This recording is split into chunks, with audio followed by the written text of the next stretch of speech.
Arcelor Mittal steel plant పెడుతున్నాడు. దానికి అడ్డంకులుంటే అవన్నీ తొలగించారు, పూర్తిగా సహకరించారు. దీనికి మనస్ఫూర్తిగా ధన్యవాదాలు సార్. వెనుకబడిన రాయలసీమ పైన ఎక్కువ ఫోకస్ పెట్టాం. హార్టికల్చర్ హబ్గా తయారు చేస్తాం.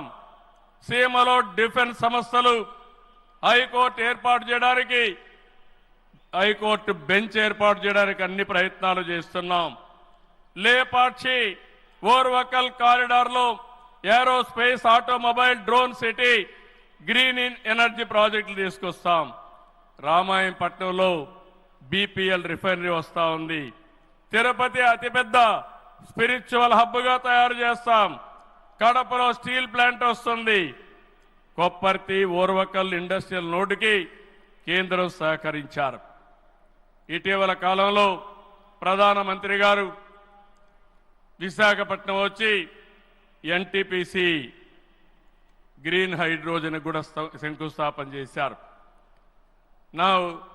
ఇవన్నీ చేసినప్పుడు ఇవన్నీ సాధ్యమేనంటే డబల్ ఇంజన్ సర్కారు వల్ల, కేంద్ర ప్రభుత్వ సహకారం వల్ల సాధ్యమయ్యాయని మరొక్కసారి మీ అందరికీ విజ్ఞప్తి చేస్తున్నాను. ప్రధానమంత్రి గారు ఎప్పుడు కూడా అభివృద్ధి వైపు ఉంటాడు. దేశాన్ని ముందుకు నడిపించాలి. ఎంత తొందరగా నడిపిస్తే అంత మంచి జరుగుతుందని కోరుకునే వ్యక్తి. వారి ఆశీస్సులతో ముందుకు పోతాం. తొందరలోనే మళ్ళీ ఒకసారి రమ్మని వారిని కోరుకుంటున్నా.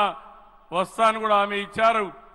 జూన్ 21వ తారీఖున విశాఖపట్నంలో 10th yoga day, 10 years yoga day జరుపుకుంటున్నాం. అది గ్రాండ్ గా చేసి ప్రపంచానికి యోగా మనం ఇచ్చే పరిస్థితి వస్తుంది. అది ప్రధానమంత్రి నరేంద్ర మోడీ గారు ప్రపంచానికి ఇచ్చే కానుకని చెప్పి కూడా నేను మీకు తెలియజేస్తున్నా. ఈ యోగా వల్ల చాలా మంది ఆరోగ్యం బాగవుతుంది, కాన్సంట్రేషన్ పెరుగుతుంది. అది నమ్మిన వ్యక్తి నరేంద్ర మోడీ గారు. నమ్మడమే కాదు, దీన్ని ప్రమోట్ చేస్తున్నారు. మళ్ళీ తొందరలో వారు వస్తున్నారు.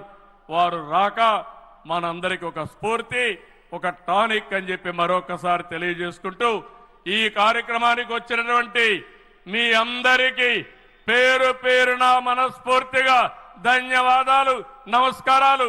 జై హింద్, జై అమరావతి, జై ఆంధ్రప్రదేశ్. భారత్ మాతా కి, భారత్ మాతా కి, భారత్ మాతా కి.